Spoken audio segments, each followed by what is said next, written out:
The Galactic Concord had ruled the stars for 12,000 years. It was a union of 847 species, held together by ancient laws and the iron fist of 17 elder races. These elder races had conquered the galaxy long before humans had learned to make fire. They saw themselves as gods, and they treated younger species like insects.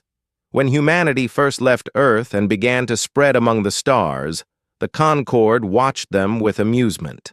To these ancient powers, humans were nothing special. They were just another primitive species crawling out of their little planet. They would learn their place soon enough, or they would be crushed like so many others before them.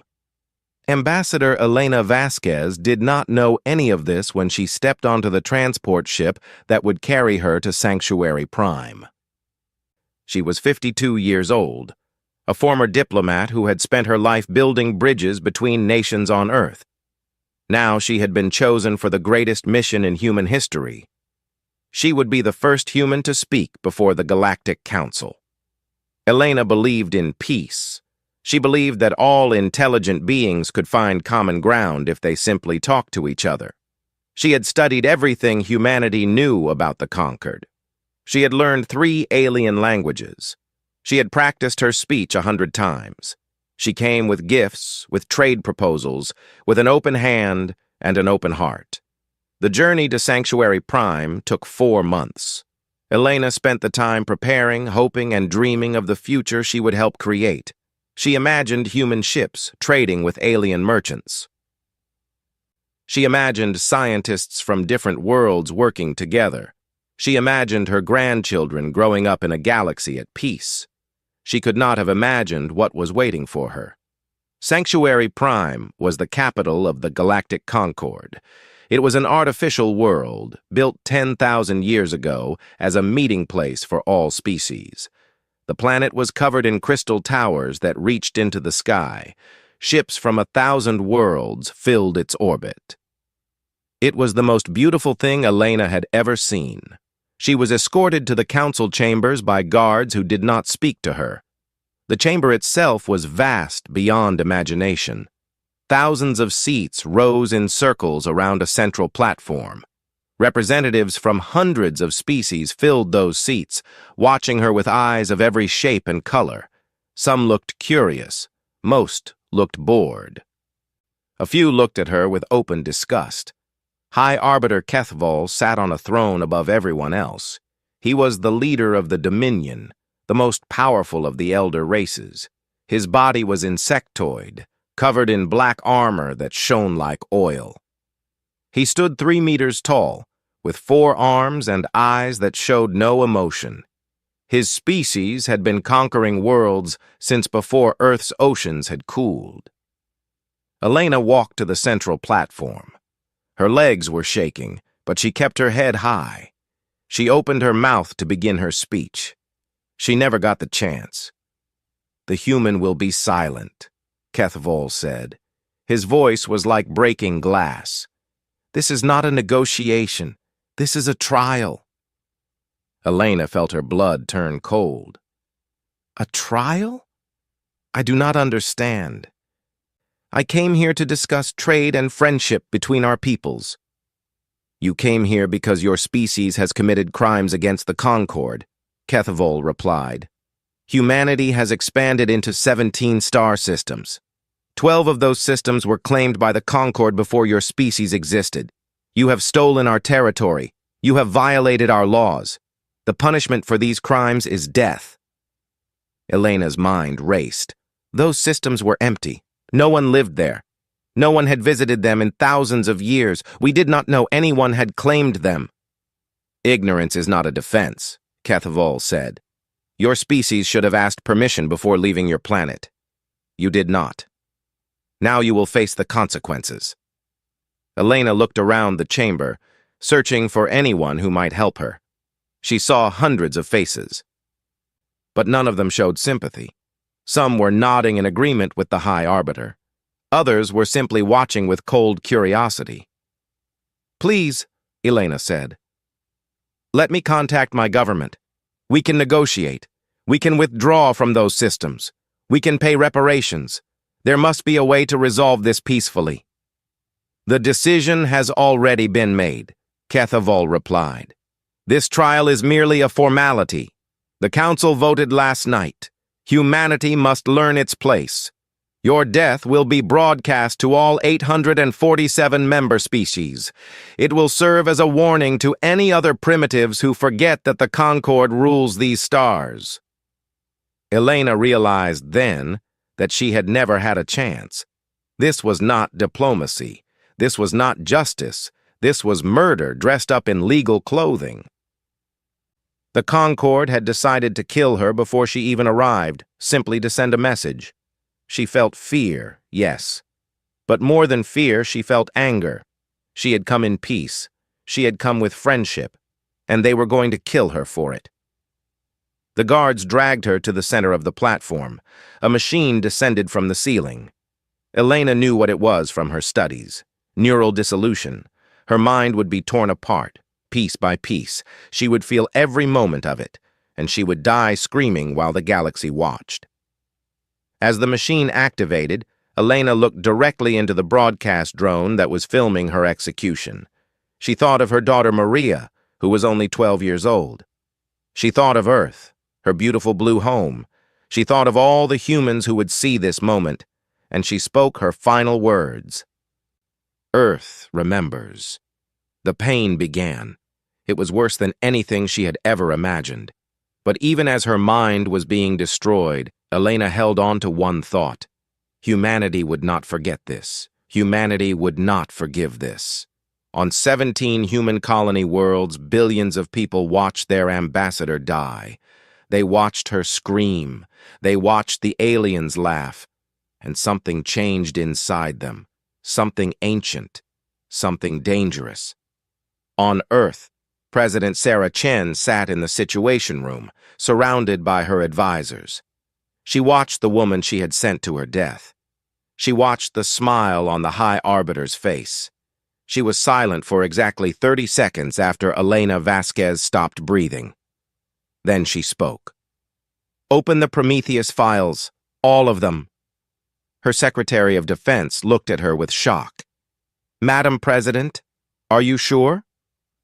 The Annihilation Protocol is not meant to be... They executed our ambassador on live broadcast, Chen interrupted. Her voice was calm. Too calm. They murdered a woman whose only crime was offering friendship. They think we are weak. They think we will cry and beg for mercy. She stood up. Wake the sleeping giants. Every single one of them. And then? Her advisor asked. And then, President Chen said, we teach the galaxy what happens when you hurt humanity. In secret facilities around the solar system, machines that had been sleeping for decades began to wake up. Ships that no one knew existed started their engines. And humanity, the species that the Concord had dismissed as primitive insects, began to prepare for war. The galaxy had made a terrible mistake. It just did not know it yet. The Galactic Concord expected humanity to beg. They expected desperate messages asking for forgiveness. They expected tears and surrender. That was what primitive species always did when faced with the power of the elder races. That was what had happened 1,000 times before. But humanity did not beg. Instead, they went silent. Every human ship pulled back from contested space. Every colony stopped transmitting. Every communication channel went dark. For 3 weeks there was nothing. Not a single message, not a single signal. Just silence. The elder races laughed. They told each other that the humans were hiding, running away like frightened animals. Some younger species felt pity for humanity. Others felt relief that the situation had been resolved so easily. High Arbiter HFY announced that the human threat had been neutralized without a single shot being fired. The execution had worked exactly as intended. They were all wrong. Deep beneath the surface of Luna, Earth's moon, something was waking up. The facility was called Prometheus Base. It had been built 200 years ago, right after humanity first detected alien signals from deep space. The governments of Earth had come together and asked a simple question. What if the aliens are not friendly? They had hoped for peace, but they had prepared for war. For 2 centuries, humanity's greatest minds had worked in absolute secrecy. Physicists who officially died in accidents were actually taken to Prometheus Base. Engineers who disappeared from public life spent their days building weapons that should not exist. The brightest scientists of every generation had dedicated their lives to one goal, making sure humanity could never be destroyed. The results of their work were terrifying. Admiral James Okonkwo stood in the command center of Prometheus Base and watched as systems that had been sleeping for decades came online. He was 63 years old, a tall man with gray hair and eyes that had seen too much. He had spent his entire career preparing for a day he had hoped would never come. "Status report," he said. "All shipyards are operational," his second-in-command replied. "The Prometheus fleet is ready for deployment. 700 vessels, Admiral. Every single one is fully armed and crewed." Okonkwo nodded. 700 ships. It did not sound like much compared to the millions of vessels the Concorde could bring together. But these were not ordinary ships. "What about Prometheus?" he asked. "Online and ready, sir." Prometheus was not a ship. It was an artificial intelligence, the most advanced ever created by human hands. It had been designed to coordinate humanity's defense against any threat. Over the decades, it had grown beyond its original programming. It had become something more, something that could think and feel and make decisions. And it had chosen to remain loyal to humanity, not because it was programmed to, but because it wanted to. "Admiral Okonkwo," the AI's voice spoke through the command center's speakers. It was calm and clear, neither male nor female. "I have analyzed the Concorde's military capabilities. Their technology is inferior to ours in every meaningful way. They relied on numbers and fear to maintain control. They never needed to innovate because no one ever challenged them." "And now someone has," Okonkwo said. "Yes," Prometheus agreed. "They do not know what they have awakened." 2 days later, Admiral Okonkwo addressed all of humanity. His face appeared on every screen on Earth and every colony world. People stopped what they were doing to listen. They needed hope. They needed to know that Elena Vasquez's death would not be in vain. "My fellow humans," Okonkwo began. 3 weeks ago, the Galactic Concorde murdered our ambassador. They killed a woman whose only crime was extending her hand in friendship. They did this because they thought we were weak. They did this because they wanted to teach us our place." He paused, letting his words sink in. They were wrong. The broadcast cut to footage of the Mars shipyards. For the first time in history, the Prometheus fleet was revealed to the public. 700 warships, each one massive beyond imagination. They were beautiful and terrifying at the same time. Their hulls were black as night, covered in weapons that glowed with barely contained energy. "For 200 years we prepared for this day," Okonkwo continued. "We hoped it would never come. We hoped that the galaxy would welcome us as friends. But we knew that hope was not a strategy, so we built these ships in secret.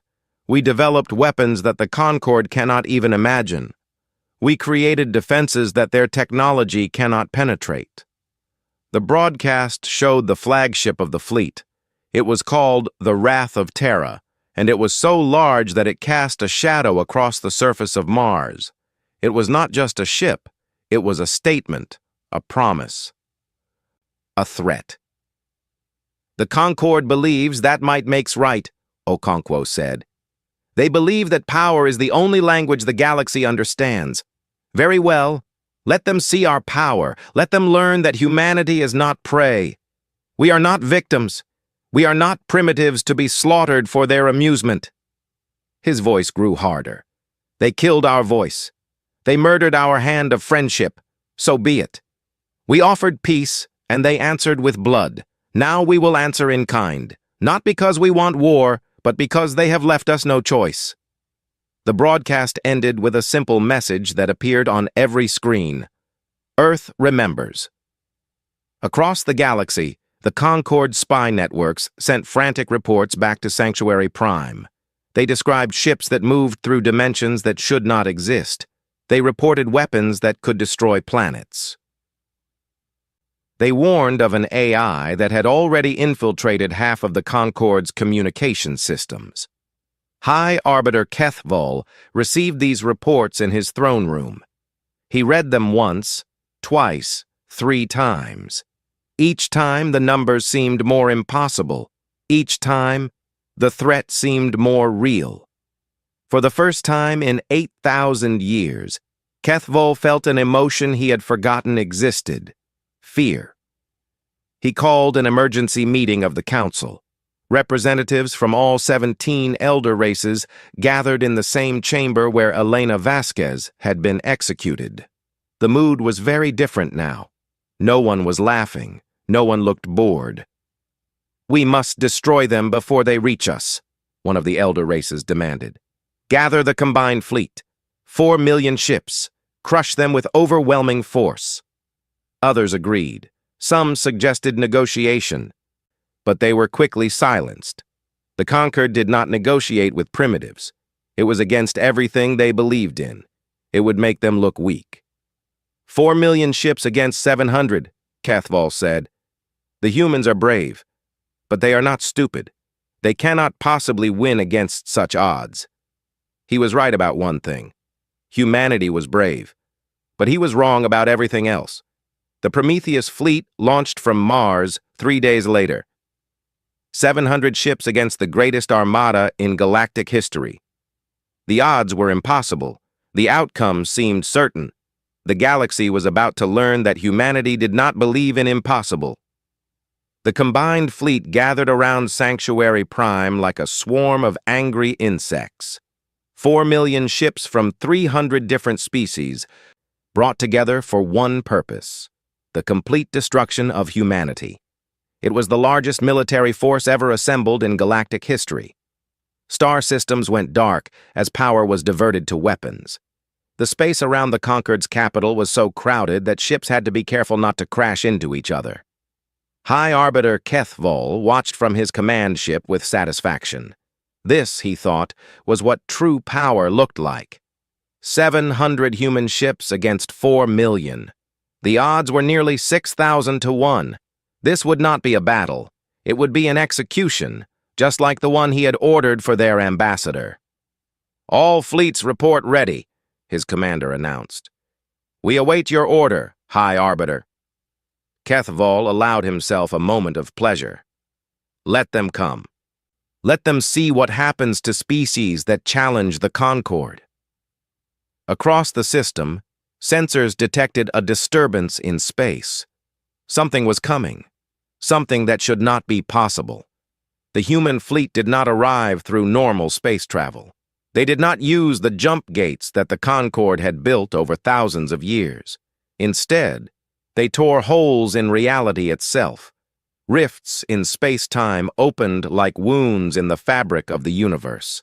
700 black ships emerged from impossible angles, appearing in positions that the Concord's tacticians had assumed were unreachable. "What is this?" Kethvol demanded. "How did they do that?" No one had an answer. The Concord's physicists had always said that such technology was impossible. The humans had apparently not read their reports. Admiral Okonkwo stood on the bridge of the Wrath of Terra and studied the enemy formation.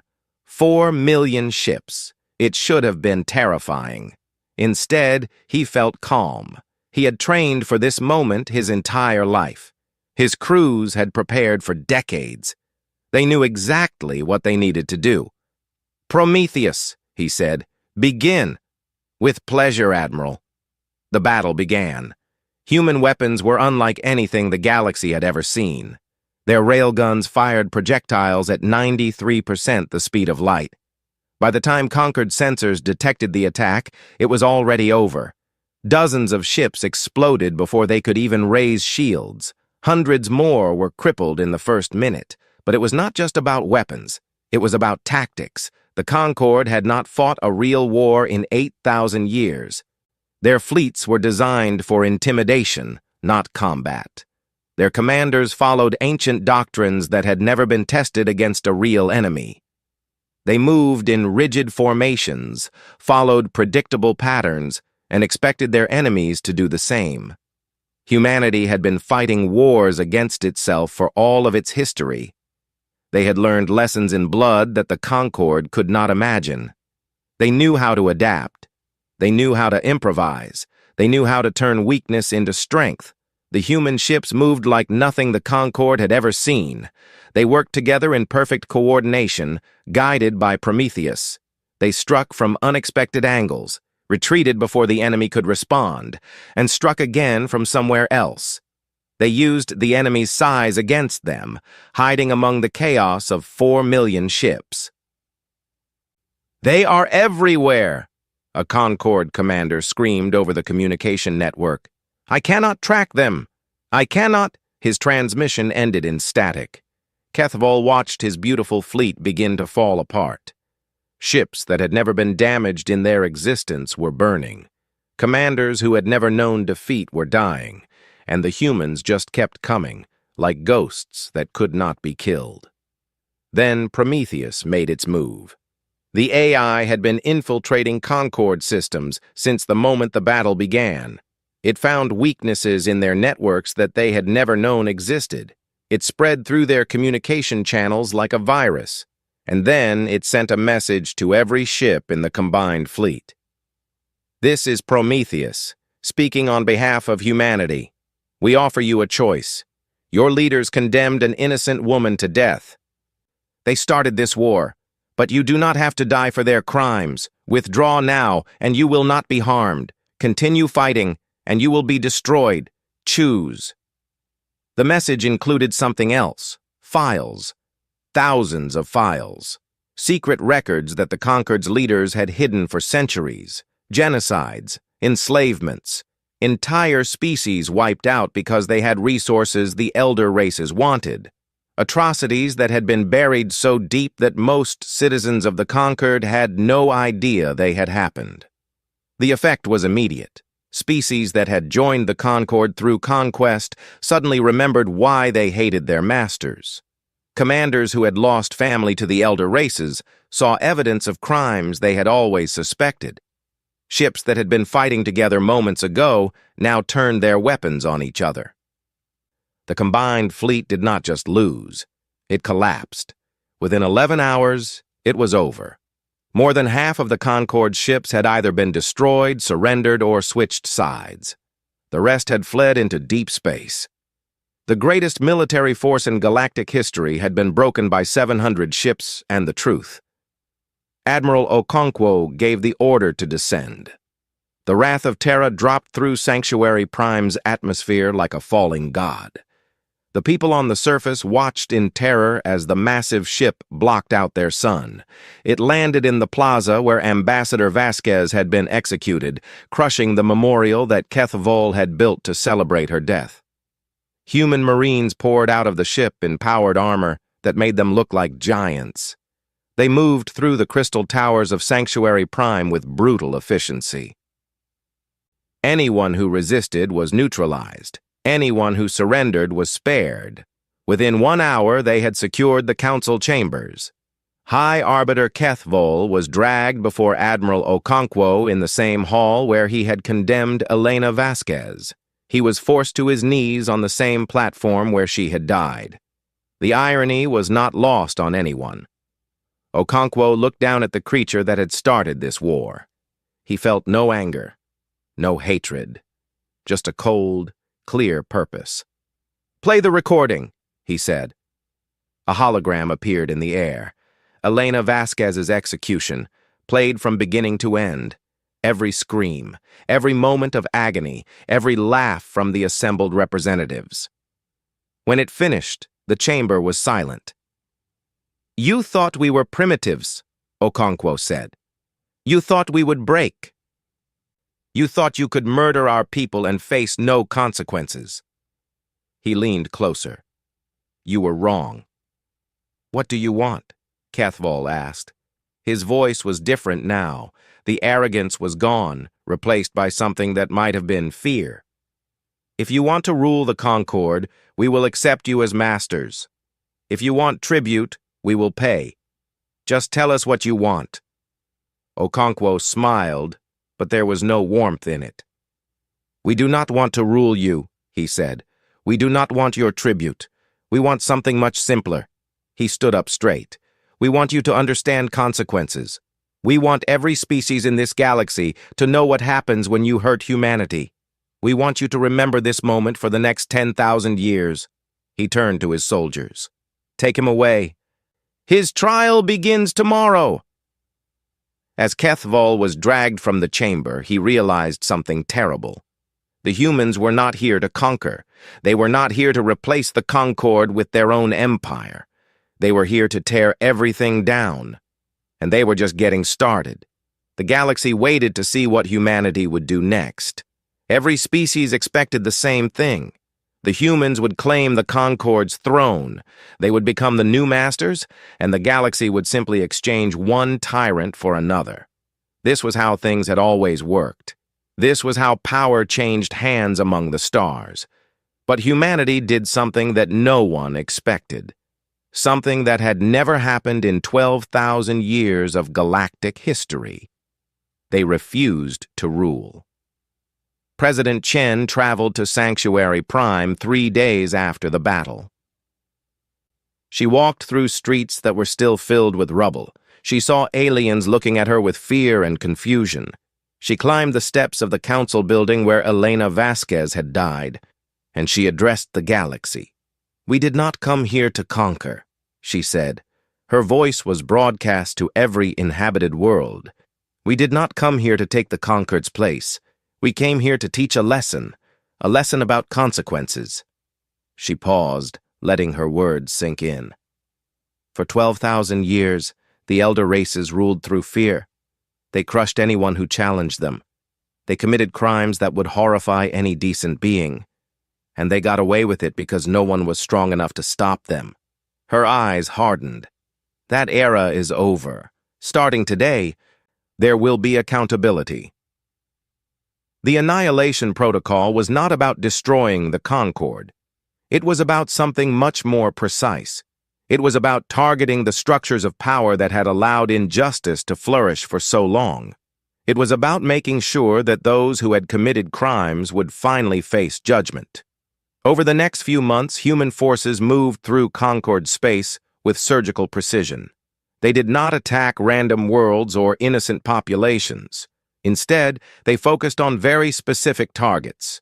Every species that had voted for Elena Vasquez's execution found their governments dissolved. Their leaders were arrested and put on trial. Their military forces were disarmed. Not destroyed, just disarmed. The weapons that had been used to oppress others for thousands of years were taken away. Prometheus continued its work, digging through the Concord's databases. Every day, new files were released to the public. Hidden records of genocides, evidence of species that had been completely wiped out, documentation of slave labor camps. Proof that the elder races had been committing atrocities on an unimaginable scale for millennia. The effect was like a bomb going off in slow motion. Species that had been loyal to the Concord suddenly learned that their ancestors had been massacred. Worlds that had accepted Concord rule discovered that their original populations had been enslaved and worked to death. Secrets that had been buried for 10,000 years were exposed for everyone to see. Revolutions erupted on 1,000 worlds. Not revolutions started by humans, but revolutions of species that had finally learned the truth about their masters. The Concord's hierarchy collapsed from within, torn apart by the weight of its own hidden sins. But humanity reserved special attention for the Dominion. Kethval's species had been the most powerful of the elder races. They had crushed hundreds of civilizations over the millennia. They had grown fat on the suffering of others. And their leader had been the one to order Elena Vasquez's execution. The Dominion homeworld was not destroyed. That would have been too easy, too merciful. Instead, humanity did something much worse. A permanent human garrison was established in orbit around the Dominion homeworld. Human warships that would remain there forever, watching everything that happened below. Every Dominion child would grow up looking at the sky and seeing those ships. Every Dominion government action would require human approval. The species that had once ruled the galaxy was reduced to living under constant supervision. When a reporter asked Admiral Okonkwo if this was cruel, he had a simple response. "They killed a woman whose only crime was offering friendship," he said. "For thousands of years they crushed species that were weaker than them. Now they know what it feels like to be the weak ones. This is not cruelty. This is education. This is what consequences look like." The trials began on Sanctuary Prime. Keth Vol was the first to be judged. He was not tried by humans alone, but by representatives from dozens of species that had suffered under Dominion rule. The evidence against him was overwhelming. Not just Elena's execution, but thousands of other crimes spanning centuries. He was found guilty. His sentence was not death. Death was too quick. Instead, he was sentenced to spend the rest of his life touring the worlds that his species had devastated. He would see with his own eyes the suffering his people had caused. He would listen to the survivors tell their stories. He would carry that weight until he died. Some said it was too harsh. Others said it was not harsh enough. But everyone agreed on one thing. It was justice. Real justice for the first time in galactic history. The word spread through the stars. Species that had never heard of humanity began to whisper about them. They called humans many things. Dangerous, unpredictable, terrifying. But they also called them something else. Fair. Humans had the power to destroy everything. They could have burned the galaxy down and built an empire on the ashes. But they chose not to. They chose to dismantle the systems of oppression rather than replace them. They chose to expose the truth rather than bury it. They chose justice over revenge. This was something the galaxy had never seen before. On Earth, people watched the transformation with mixed feelings.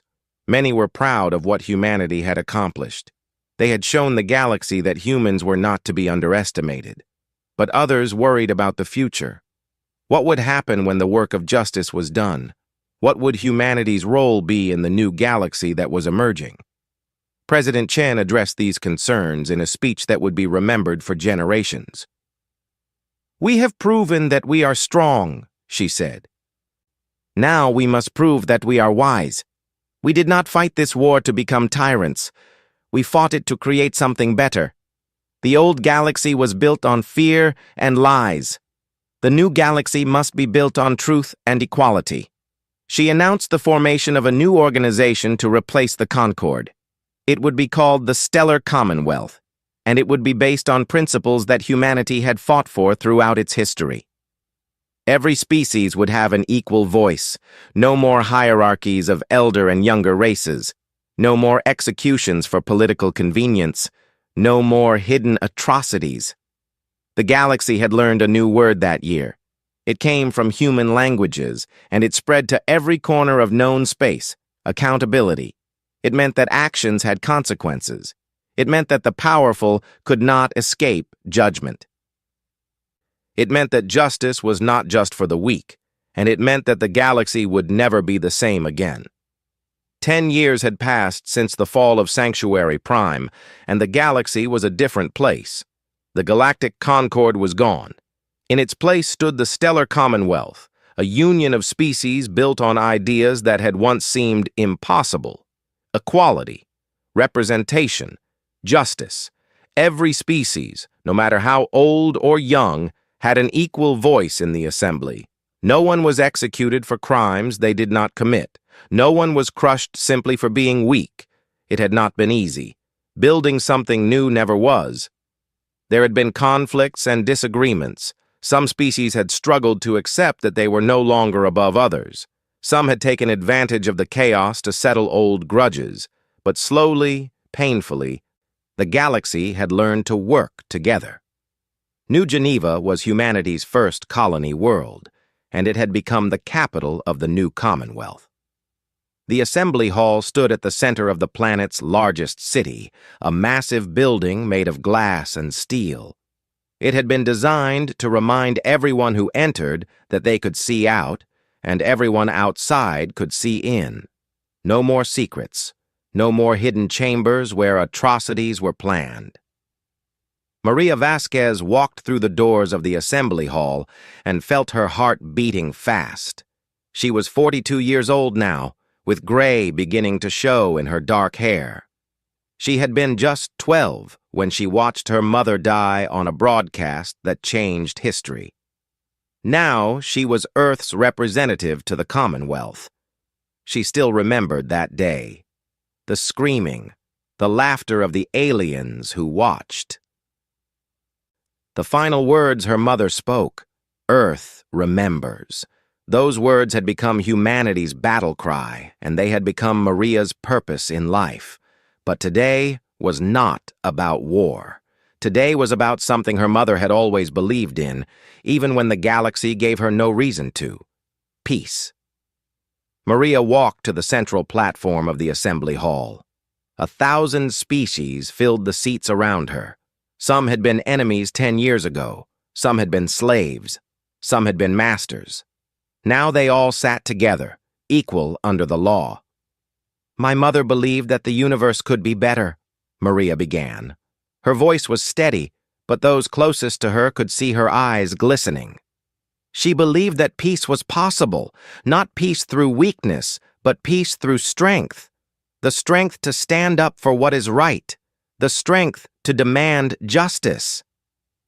The strength to say no more when faced with cruelty. She paused, looking around the chamber. The Concord killed her because they thought she was naive. They thought that peace was weakness and that power was the only thing that mattered. They were wrong. Maria stood straighter. My mother was not weak.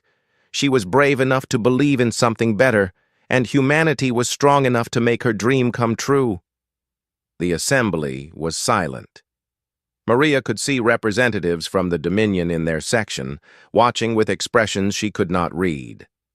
10 years of living under human supervision had changed them. They were no longer the arrogant conquerors who had laughed at her mother's death. They had learned what it meant to be the ones who were watched.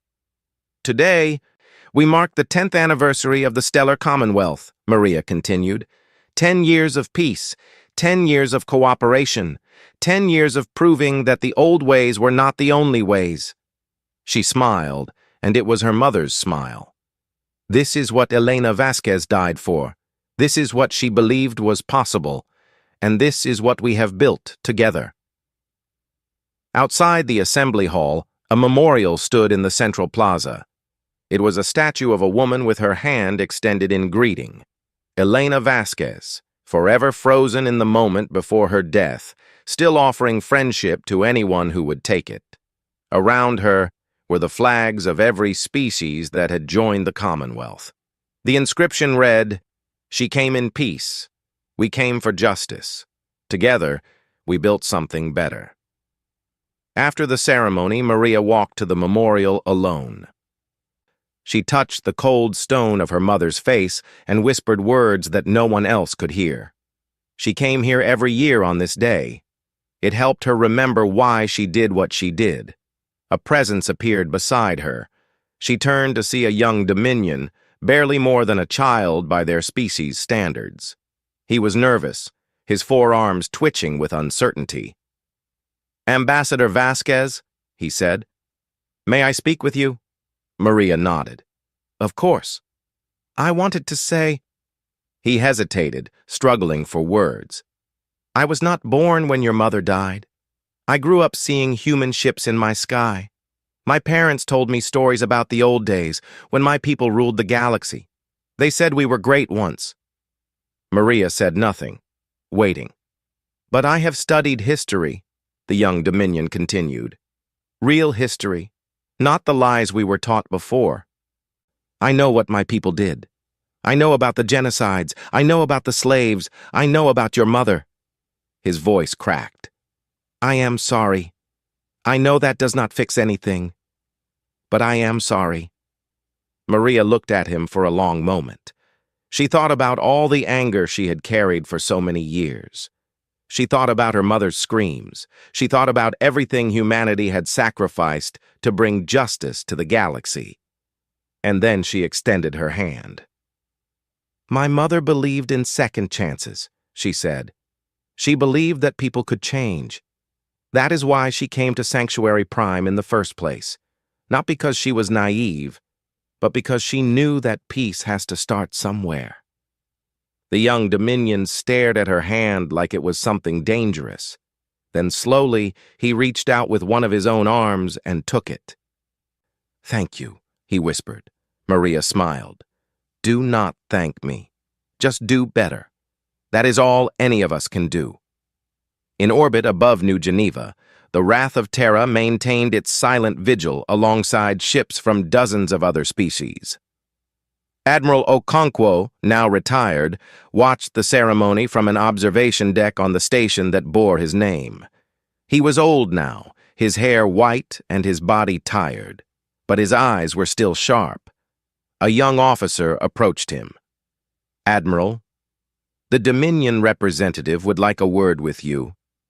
Okonkwo nodded and turned to find a middle-aged Dominion in formal robes waiting nearby. Unlike the young one in the plaza, this one had lived through the war.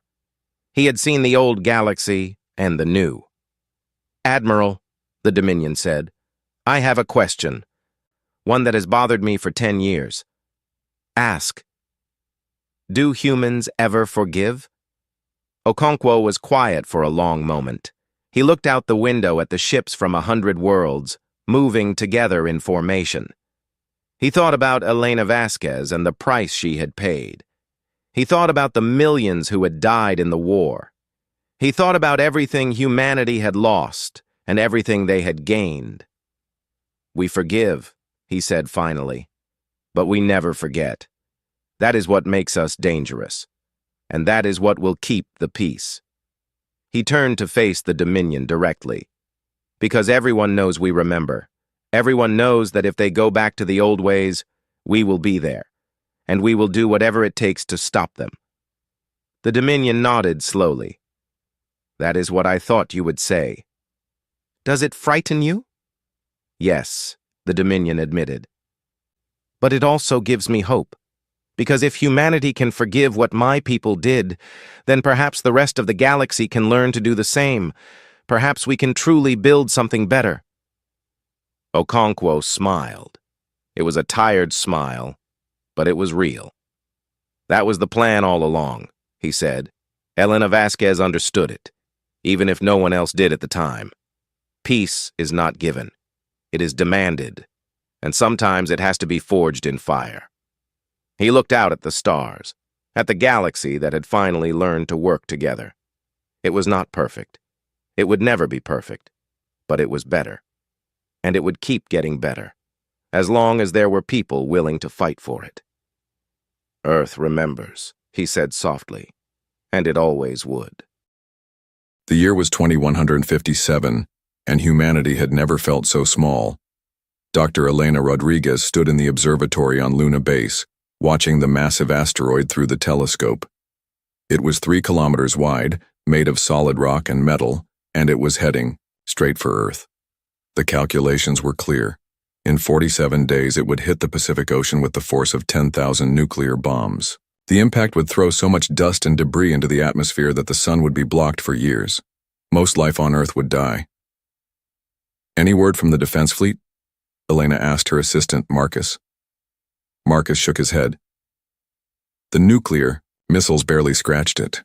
The laser array on Mars might slow it down by a few hours, but that's all." He looked at the numbers on his screen.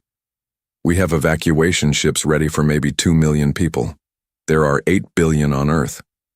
Elena closed her eyes.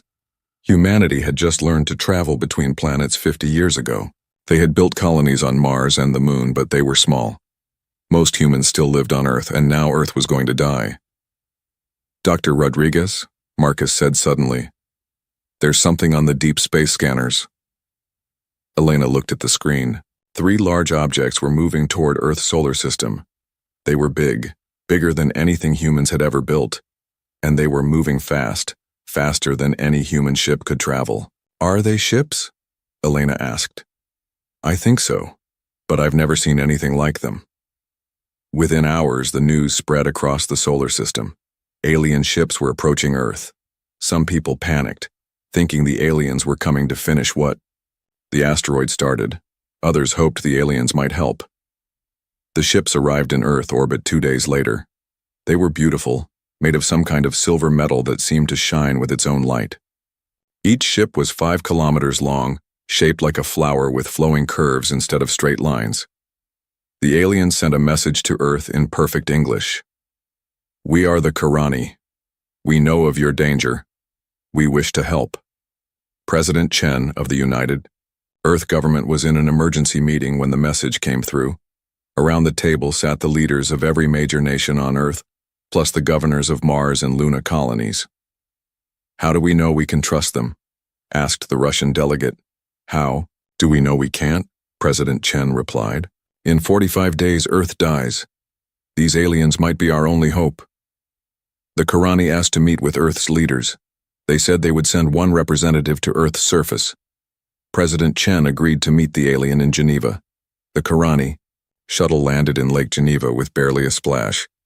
The alien who stepped out looked almost human, but taller and thinner. Its skin was pale blue, and its eyes were large and silver. It wore simple white robes that seemed to glow softly. "I am Ambassador Thelnara," the alien said in a voice like wind chimes. "I speak for my people." President Chen shook the alien's hand. The Karani's skin was warm and soft. "Welcome to Earth, Ambassador. Can you really help us?" Thelnara nodded. "We have technology that can stop the asteroid, but I must tell you the truth. Using this technology will cost us greatly." "What do you mean?" "My people are old," Thelnara explained. "We have traveled the stars for 10,000 years. But our time is ending. Our worlds are dying, our population shrinks each year, and our technology fails. We have 3 ships left, and each carries a planetary shield generator. These are the last 3 working shield generators in our civilization." President Chen felt his heart sink. "And you would use them to save Earth?" "Yes, but using them this way will destroy them. The energy needed to stop your asteroid is enormous. Our shield generators will burn out and die. Without them, we cannot protect our remaining worlds." "Then you would be sacrificing your own people to save ours." Thelnara was quiet for a moment. "My people have made their choice. We have lived our time among the stars. You are young. Your time is just beginning. It would be wrong to let it end so soon." The meeting lasted 3 hours. Thelnara explained how the plan would work. The 3 Karani ships would position themselves between Earth and the asteroid. They would create a massive energy field that would break the asteroid into small pieces. Most of the pieces would burn up in Earth's atmosphere like shooting stars. The few that reached the surface would be too small to cause damage. "It will be beautiful," Thelnara said. "Your people will see lights in the sky for 3 days and nights. Then it will be over." President Chen had to ask the hard question. "What happens to your people after this?" "We will find a quiet world, somewhere, and live out our remaining years in peace. We ask for nothing in return." "Nothing?" Thelnara smiled. And for the first time, President Chen saw how much the alien looked like a human grandmother. "Perhaps you will remember that we were here. Perhaps when your people travel the stars and meet others who need help, you will remember that once, strangers helped you when you needed it most." 3 days later, the Karani ships moved into position. The whole world watched on television and through telescopes. The shield generators powered up, creating a wall of blue-white energy that stretched across space. When the asteroid hit the energy field, the sky lit up like daytime. For 3 days and nights, just as Thelnara had promised, shooting stars filled the sky. Children made wishes. Lovers held hands and watched the light show. Scientists counted the fragments and confirmed that none were large enough to hurt Earth. On the fourth day, it was over. Earth was safe. The Karani ships were dark and silent. The shield generators had burned out completely, just as Thelnara had said they would. The aliens had sacrificed their last defense to save a world full of strangers. President Chen visited the Karani flagship one last time before they left. Thelnara looked older and tired but peaceful. "How can we ever thank you?" President Chen asked. "Live," Thelnara said simply. "Grow, learn, explore the stars, make something beautiful of the life we helped you keep. Will we ever see you again? Perhaps. The galaxy is vast but not infinite. If your paths and ours cross again, we will be glad to see what you have become." As the Karani ships prepared to leave, Thelnara gave President Chen a small crystal that glowed with soft blue light. "This contains the story of what happened here," the alien explained. "The language we used, the mathematics of our shield technology, and a star map showing where we are going. Not so you can follow us, but so you remember us." The Karani ships left Earth's solar system that night. Their ion drives created a beautiful blue streak across the sky that lasted for hours. Then they were gone, heading toward the edge of known space. President Chen kept the crystal in a place of honor in her office. When reporters asked about it, she always told the same story. 200 years from now, she would say, "When humans travel the stars, I hope we remember what the Karani taught us. I hope we remember that sometimes the most powerful thing you can do is help a stranger who needs it." The crystal was passed from president to president for 2 centuries. Each one was told the story of the day aliens saved Earth and asked for nothing in return except to be remembered. They were remembered. And one day, that memory would change the galaxy forever. Captain Sarah Chen stood on the bridge of the UES Endeavour, looking at the star map with growing concern. Her ship was one of humanity's newest exploration vessels, equipped with the latest jump drives and scanning technology. They had been mapping the Outer Rim territories for 6 months, charting new systems and looking for habitable worlds. "Captain," called Lieutenant Torres from the sensor station, "I'm picking up something strange in the Sigma-7 system. There are structures on the 4th planet but no energy signatures." Sarah walked over to look at the data. Torres was right. The sensors showed what looked like cities on the planet's surface, but there was no power, no communications, no signs of active technology. "Could be ruins," suggested Commander Park, her first officer. "We found plenty of dead civilizations out here." "Maybe," Sarah said. "But let's take a closer look. Set course for Sigma-7. 3 hours later, the Endeavour dropped out of hyperspace at the edge of the Sigma-7 system. What they found made Sarah's heart sink. The system's star was dim and red, much cooler than it should have been for a star of its type. The planets were cold and dark. "The star is dying," reported Dr. Kim from the science station. "It's lost about 60% of its energy output. Any life in this system would be freezing." "But there are still structures on the 4th planet," Torres said. "And Captain, I'm picking up very faint life signs, maybe a few thousand individuals." Sarah made her decision quickly. "Take us in, full scan of the planet, and prep the shuttle bay. We might need to do a rescue mission." The planet looked dead from orbit. The oceans were mostly frozen and the continents were covered in snow and ice. But the sensors showed that the cities were still there, built into mountainsides and underground caverns where the inhabitants could stay warm. "Captain," Dr. Kim said quietly, "I recognize the architecture style. These buildings, they look like the ones in the old records from Earth." Sarah felt a chill that had nothing to do with the cold planet below. "What records?" "The ones from 2157, when the asteroid was going to hit Earth. The aliens who saved us. I think this might be them." Sarah stared at the planet on the view screen. Every human child learned about the Karani in school. They were the aliens who had sacrificed their own civilization to save Earth from the asteroid. After they left Earth's system, no one had ever seen them again. "Are you sure?" Sarah asked. Dr. Kim pulled up images from the Earth archives and compared them to the structures below. The match was perfect. The same flowing curves, the same silver metal that seemed to glow even in the cold. It's them, Dr. Kim confirmed. These are the Karani. Sarah's hands shook slightly as she activated the communication system. This is Captain Sarah Chen of the United Earthship Endeavor. If anyone can hear this message, please respond. We are humans from Earth, and we want to help. For several minutes, there was only silence. Then a weak signal came through the speakers. The voice was old and tired, but it spoke perfect English. Human ship. This is Elder Veltar of the Karani Remnant. We remember your people. Elder Veltar, we're coming down to meet you. Our records show that your people once helped us, now we want to help you. There was a long pause. You remember us? We never forgot, Sarah said. Every human child learns about what you did for Earth. When Sarah and her landing party reached the Karani settlement, they found a community struggling to survive. The few thousand remaining Karani lived in heated caves, growing what food they could under artificial lights. They had managed to keep their basic technology working, but just barely. Elder Veltar met them at the entrance to the main settlement.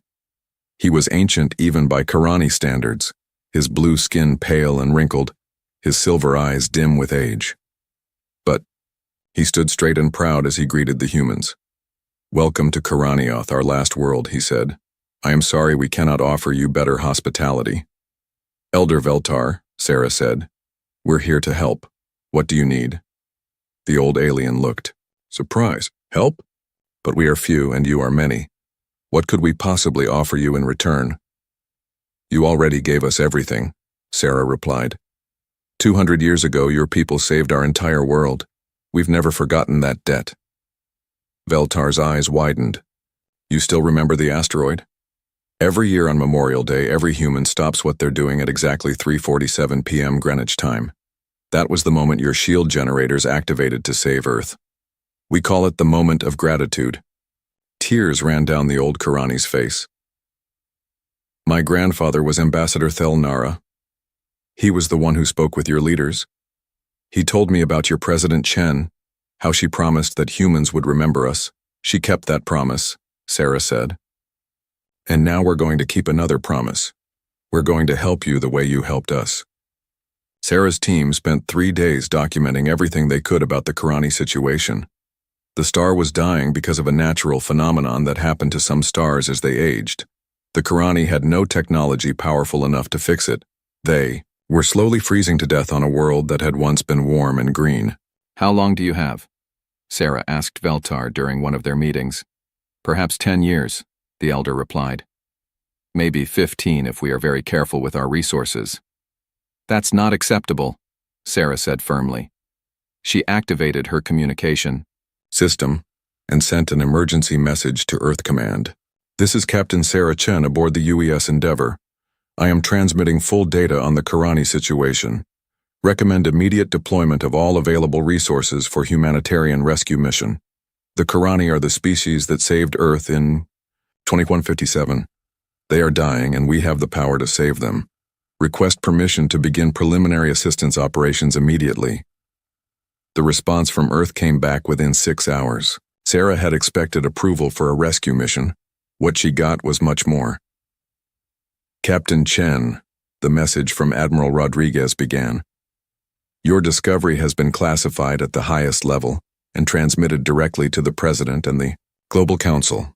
You are ordered to provide any and all assistance to the Karani immediately. Full fleet deployment has been authorized. Every available ship, every resource we have is being redirected to your location. We are coming in force. Sarah stared at the message in amazement. Every available ship? Captain, called Torres from the communication station. I'm receiving updates from Earth Command. They're mobilizing everyone. Military fleets, colony ships, research vessels, even the deep space mining platforms. It looks like they're sending the entire space fleet. All of it? Commander Park asked. That will leave Earth's solar system almost undefended. Apparently the Global Council doesn't care, Sarah said. They want every ship we have sent here. Sarah walked to the observation deck and looked out at the dying star. In a few days, hundreds of human ships would arrive in this forgotten system. They would bring technology the galaxy had never seen, resources that most civilizations could only dream of, and the full might of humanity's space-based civilization. She thought about her great-grandmother, who had been alive during the asteroid crisis. She had always said that humans never forgot a kindness, no matter how long ago it happened. "Elder Veltar," Sarah said into her communicator, "I need you to prepare your people for something they've probably never seen before." "What is that, Captain Chen?" "They're about to learn what happens when humans repay a debt." Above the planet, more ships began dropping out of hyperspace. First dozens, then hundreds. The human fleet was arriving, and they were coming in force. The galaxy was about to see something that would change everything. What happened when humanity decided to save someone who had once saved them? In the cold caves of Karaniath, an old alien looked up at the stars and whispered a prayer of gratitude. His grandfather had been right. Sometimes kindness given freely came back when you needed it most. Admiral Keiko Tanaka stood in the command center of the UES Titan, humanity's largest dreadnought, watching the tactical display with growing amazement. In the 3 days since Captain Chen's discovery of the Karani, the human response had been unlike anything in the galaxy's recorded history. "Status report," she ordered. Commander Williams pulled up the fleet manifest. "We have 847 ships in the Sigma-7 system now, Admiral. That includes 12 dreadnoughts, 34 carriers, 156 destroyers, and 89 research vessels. The colony ships are still arriving. What about Earth's defenses?" "Down to minimal levels, ma'am. We've pulled ships from every sector. The Mars defense grid is operating with skeleton crews, and the Jupiter mining stations have been completely abandoned." Admiral Tanaka nodded.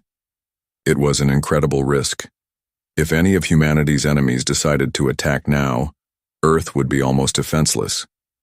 But the orders from the Global Council had been clear. Save the Karani at any cost. "Admiral," called Lieutenant Hayes from the communication station, "we're receiving priority transmissions from across human space. It's not just the military.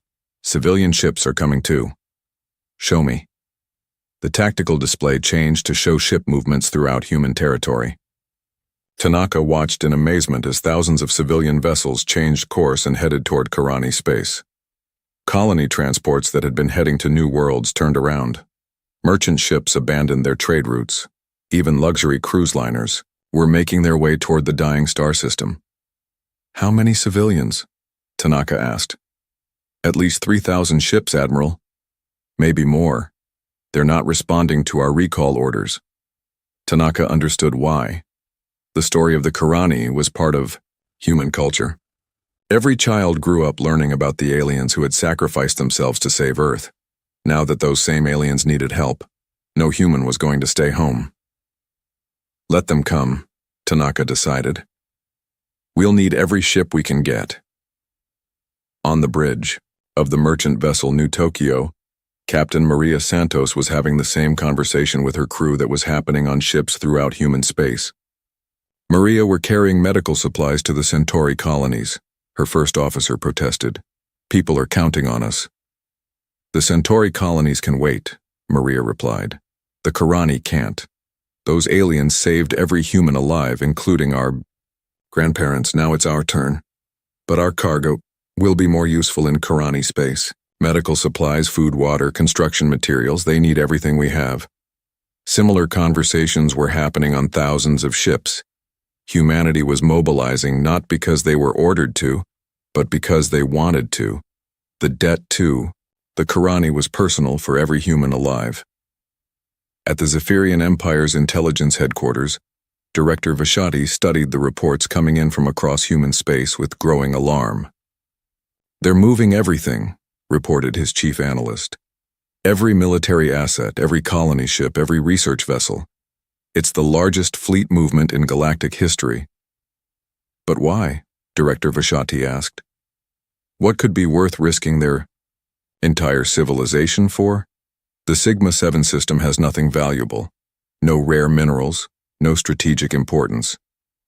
Our agents can't determine their objectives, sir. All human communications in the area are heavily encrypted, but the fleet composition suggests either a massive military operation or what? A rescue mission, sir. They're bringing terraforming equipment, medical ships, construction vessels. It looks like they're trying to save something. Director Vashiti stood and walked to the star map on his wall. The Sigma-7 system was marked in red, surrounded by hundreds of blue dots representing human ships. Send a message to the High Command, he ordered. The humans are up to something big. We need to mobilize our own fleets. If this is some kind of trap, we won't be caught unprepared. Similar scenes were playing out across the galaxy. The Crystalline Confederation began moving their ships toward the human border. The Hive Collective started recalling their exploration fleets. Even the peaceful tree singers of Altair began preparing their defensive networks. Everyone assumed the humans were planning something aggressive. No species in galactic history had ever mobilized their entire space force for a humanitarian mission. It simply wasn't done. Dr. Elizabeth Harper stood in the main laboratory aboard the UES Newton, humanity's largest research vessel, studying the data from the Karani star with her team of the best scientists in human space. Can it be done? Asked Dr. Petrov, the team's astrophysicist. Theoretically, Elizabeth replied. We'd need to inject massive amounts of hydrogen into the star's core, while simultaneously jump-starting the fusion reaction with controlled antimatter explosions.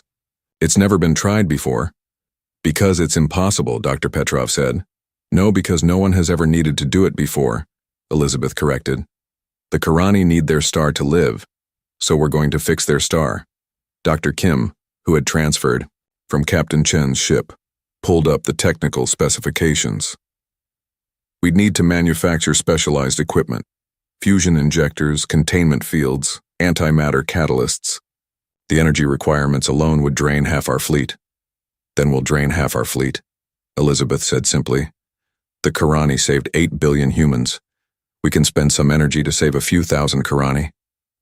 The research teams worked around the clock, designing technology that existed only in theory. Fusion injectors the size of buildings. Antimatter containment systems that could hold enough explosive power to destroy planets. Hydrogen collectors that could strip gas giants down to their cores. Meanwhile, the human fleet continued to grow. Ships arrived from every corner of human space, until the Sigma-7 system looked like the largest military gathering in galactic history. Elder Veltar stood in the observation chamber of the human command ship, looking out at the massive fleet that had assembled to help his people. Thousands of ships filled the space around his dying world, their lights creating artificial constellations in the dark. I do not understand, he said to Admiral Tanaka. Your people have put your entire civilization at risk to come here. Why? Because you saved us once. Tanaka replied. Every human alive owes their life to what your people did 200 years ago. But we are few, and you are many. We are old and dying. You are young and strong. It makes no mathematical sense. Tanaka smiled. Elder Veltar, humans don't always do things that make mathematical sense. Sometimes we do things because they're right. The old Karani was quiet for a long time. Your people are not what the galaxy thinks they are. What does the galaxy think we are? Aggressive, warlike, interested only in expansion and conquest. And what do you think we are? Veltar looked out at the fleet of ships that had come to save his people. I think you are the most dangerous species in the galaxy.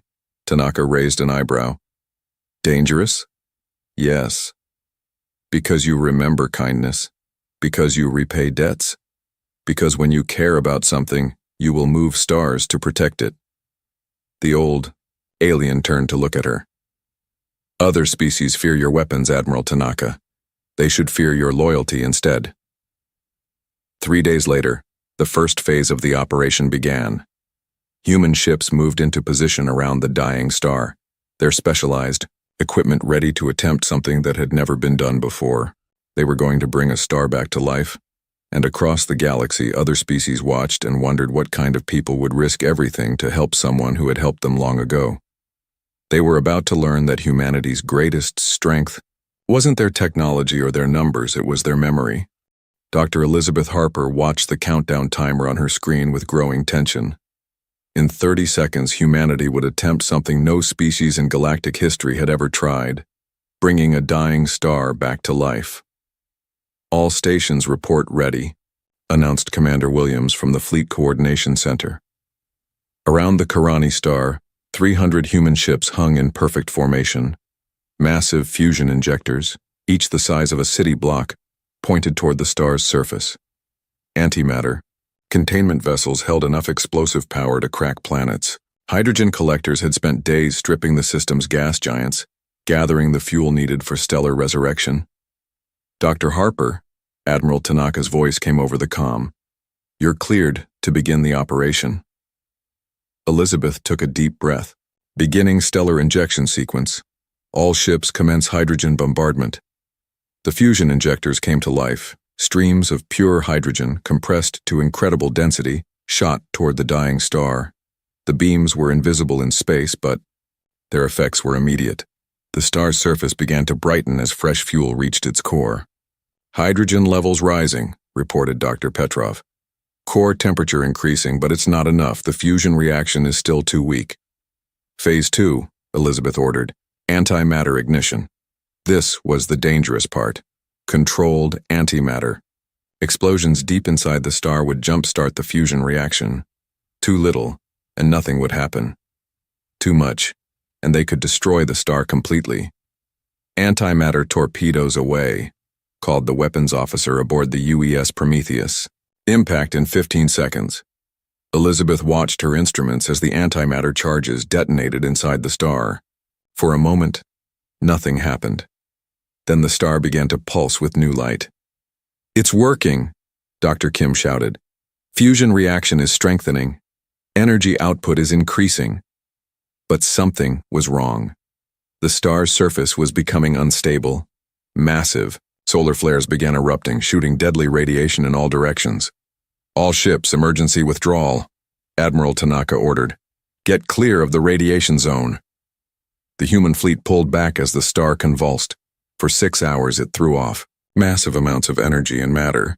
The radiation levels were so high that any ship caught in the flares would be destroyed instantly. Elder Veltar stood in the command center with the human officers, watching his star fight for life. "Is this normal?" he asked. "We don't know," Elizabeth admitted. "No one has ever done this before." "Will it survive?" "I hope so. If it doesn't stabilize soon, the star could go nova. That would destroy your entire system." The old Karani was quiet for a moment. "You risked destroying everything to try to save us." "Yes," Elizabeth said simply. "Even though you knew it might fail?" "The alternative was letting you die slowly. We couldn't accept that." As the hours passed, the star gradually began to calm down. The solar flares became smaller and less frequent. The radiation levels dropped to safe levels, and most importantly, the star's energy output continued to increase. "It's stabilizing," Dr. Petrov announced. "Energy output is now at 70% of normal levels and still rising." "How long until it reaches full strength?" Admiral Tanaka asked. "At this rate, maybe 6 months. The star is essentially rebuilding itself from the inside out." But the humans weren't finished. As the star stabilized, the second phase of the operation began. Colony ships moved toward the planets in the Karani system, carrying terraforming equipment that had been designed for human worlds. Captain Rodriguez of the UES Genesis watched as his ship approached Karanioth, the frozen world where the last of the Karani lived. His holds were full of atmospheric processors, thermal generators, and biological seeding equipment. "Beginning atmospheric restoration," he reported to the fleet. "Deploying thermal generators across the southern continent." The thermal generators were fusion reactors designed to warm entire continents. Within days of activation, they began melting the ice and snow that had covered Karanioth for decades. Liquid water flowed again on a world that had been frozen, solid. "Temperature rising steadily," reported the environmental team. "We should have breathable atmosphere restored in 4 weeks." But the humans didn't stop there. Other ships moved to the remaining planets in the system, transforming worlds that had been cold and dead into garden paradises. Ocean planets were restocked with earthfish. Jungle worlds received new forests. Desert planets became green with human crops. The Karani watched in amazement as their solar system came back to life. In a matter of weeks, the humans had accomplished what would have taken most species centuries. "Why are you doing so much?" Elder Veltar asked Admiral Tanaka during one of their daily meetings. "You have already saved our star. That was enough." "No, it wasn't," Tanaka replied. "Your people sacrificed everything to save Earth. We're going to make sure you never have to sacrifice anything again." The Admiral pulled up a holographic display showing the transformed Karani system. "When we're finished, you'll have 7 habitable worlds instead of 1. Your population can grow again, you can rebuild your civilization. But the cost to your people is irrelevant. We're not just paying back a debt, Elder Veltar. We're making an investment in friendship that will last forever." Word of humanity's actions spread across the galaxy through diplomatic channels and intelligence networks. Other species watched the reports with growing amazement and fear. In the Zephyrian Empire's war room, High Commander Zektar studied the latest intelligence reports with his senior officers. "They brought a star back to life," reported his chief scientist. "A dying star. They restarted its fusion reaction and stabilized it. The energy requirements alone should have bankrupted their entire civilization." "What about their military status?" Zektar asked. "They've committed everything to this operation. Every major warship, every research vessel, every colony transport. Their home systems are practically defenseless." High Commander Zektar leaned back in his chair. For years, the Zephyrian Empire had been building up forces for a war with humanity. They had assumed humans were just another aggressive species that could be defeated through superior numbers and tactics. "Cancel the invasion plans," he ordered quietly. "Sir, cancel them. Any species that will risk their entire civilization to help a few thousand dying aliens is not a species we want to fight. If we attack them, they will respond with the same loyalty they showed the Karani. We could win a war against their military. We cannot win a war against their devotion." Similar decisions were being made across the galaxy. The Crystalline Confederation recalled their battle fleets. The Hive Collective began preparing diplomatic gifts instead of weapons. Even the warlike Saurian clans decided that humans might be better as allies than enemies. 3 months after the operation began, Elder Veltar stood on the observation deck of his people's new orbital station, looking down at Karanioth. The Bur planet was green and blue again, its oceans unfrozen, its continents covered with new forests and cities. Karani children played in gardens that had been frozen wasteland just months before. "The human fleet is preparing to leave," Admiral Tanaka informed him. "Our job here is finished." "Finished?" Veltar asked. "But you have done so much more than save us. You have given us a future. That was always the plan. Your people gave humanity a future 200 years ago. Now we've returned the favor. What can we do to repay this kindness?" Admiral Tanaka smiled. "Live, grow, build something beautiful with the life we helped you keep. And maybe someday when you meet another species that needs help, remember that kindness given freely is never wasted." As the human fleet prepared to leave Karani space, Elder Veltar sent one final message to Earth. "People of Earth, you have shown the galaxy what true strength looks like. Not the strength to destroy, but the strength to create. Not the power to conquer, but the power to save. We will remember this gift for all the generations of our people yet to come, and when the day comes that others need help, we will remember the lesson you taught us, that sometimes the greatest victory is helping someone else survive." The last human ship jumped to hyperspace 6 hours later, leaving behind a reborn star system and a species that would never forget what humanity had done for them. But across the galaxy, other species were also learning a lesson. They were learning that humans didn't just remember their enemies, they remembered their friends too, and that made them the most dangerous allies and the most terrifying enemies the galaxy had ever seen. The Galactic Council chamber on Nexus Prime had never seen anything like it. Representatives from over 200 species filled the massive amphitheater, all of them wanting to discuss the same topic: what humanity had done in the Karani system. Elder. Veltar stood at the center of the chamber, his pale blue skin seeming to glow under the bright lights. He was the first Karani to address the Galactic Council in over 300 years. Most species had assumed his people were extinct. Honored. Representatives. Veltar began, his voice carrying clearly through the chamber's acoustics. I come before you today to tell you a story. A story about debt, memory, and the true nature of power. High Counselor Thex of the Zephyrian Empire leaned forward in his seat. For months, his intelligence services had been trying to understand why humans had risked everything for a dying alien species. The official explanation made no sense to most galactic civilizations. 200 years ago, Veltar continued, my people were dying.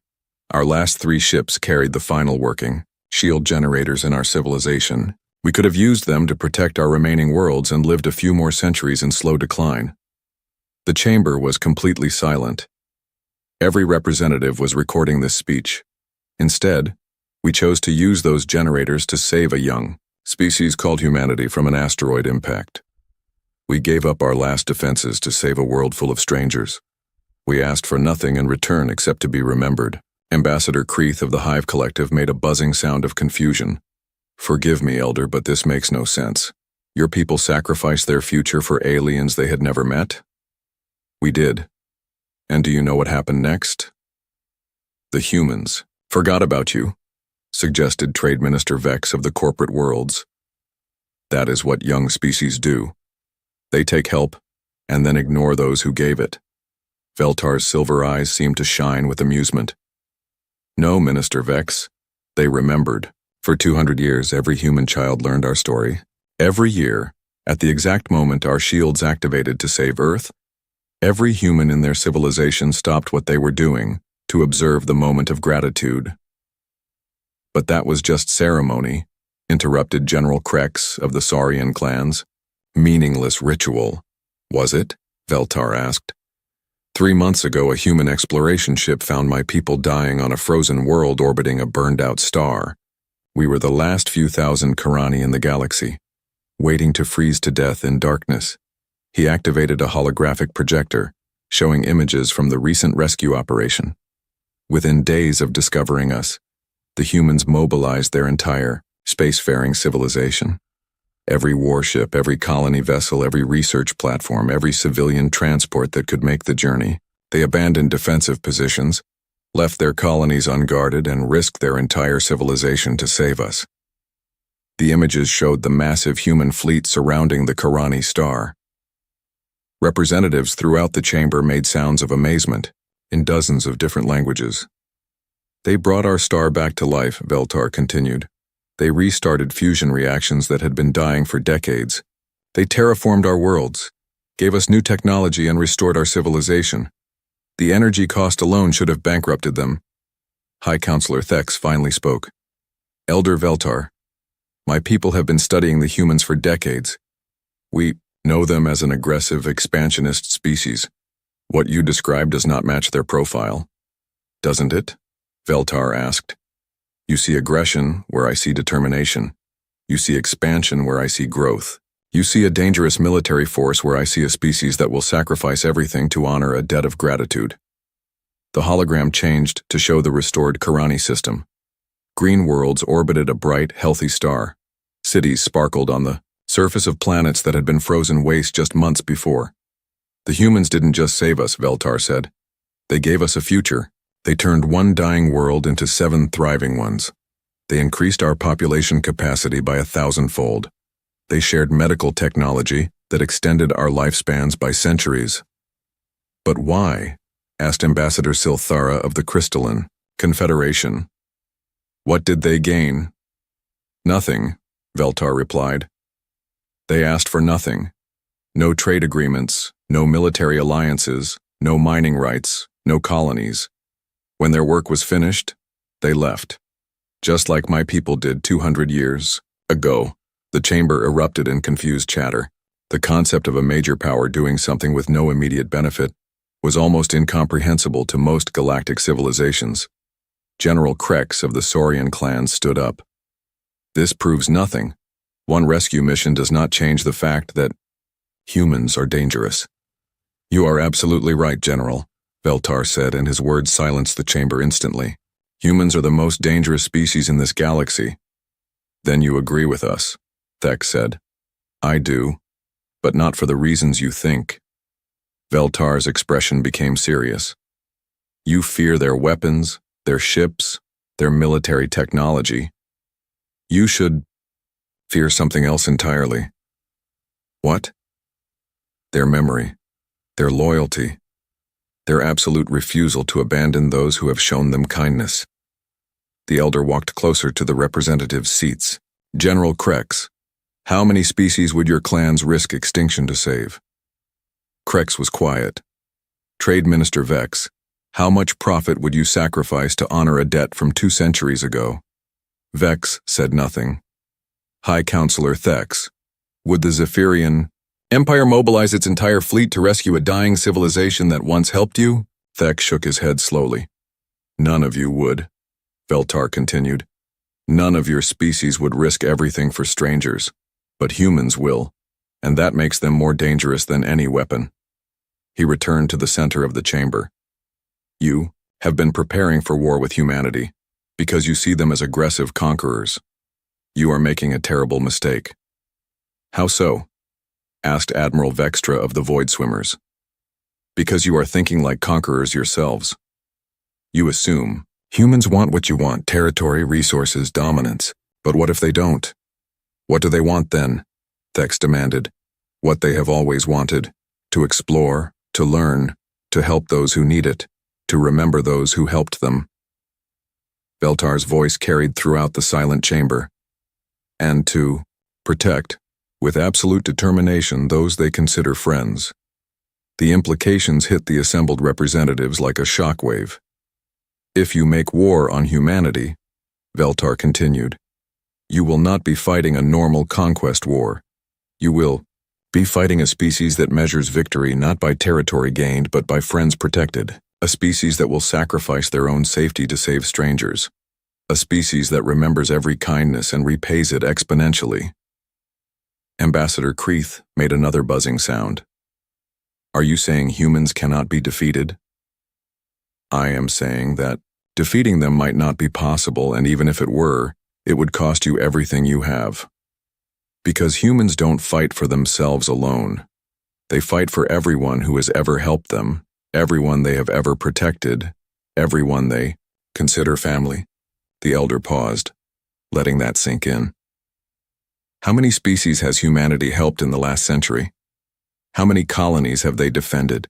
How many trade routes have they secured? How many scientific discoveries have they shared freely? Every one of those species would fight alongside them. Not because of treaties or contracts, but because humans earned their loyalty the same way they earned ours, by giving freely, expecting nothing in return. Admiral Vextra said quietly. Exactly. And now you know why I said humans are the most dangerous species in the galaxy. Not because they are strong, but because they make everyone around them want to be strong too. Not because they are aggressive, but because they inspire loyalty that runs deeper than fear. High Counselor Thex stood up slowly. Elder Veltar, what would you advise the Council to do about humanity? The same thing my people did 200 years ago. Show them kindness. Help them when they need it. Treat them as friends rather than enemies. Because I promise you this, if you do, they will remember it forever.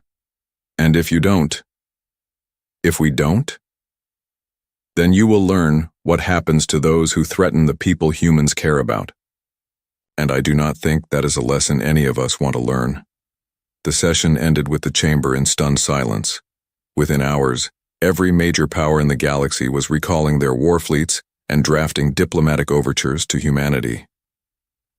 3 days later, Elder Veltar received a message from Earth. It was from President Sarah Chen, the great-great-granddaughter of the president who had first met the Karani ambassador 2 centuries ago. Elder Veltar, the message read, Thank you for your speech to the Galactic Council. We never intended to frighten anyone, we just wanted to help an old friend. But if your words keep the peace and save lives, then perhaps that's another debt we owe to the Karani. Thank you for teaching the galaxy that sometimes the strongest weapon is simply being willing to help. Elder Veltar smiled as he composed his reply. President Chen, your people have already taught the galaxy the most important lesson of all. That true power isn't the ability to destroy your enemies. It's the ability to turn them into friends. My people learned that lesson from you, and now the galaxy is learning it too. He sent the message and looked out at the stars, where human ships continued their explorations, making new friends and remembering old ones. The galaxy would never be the same.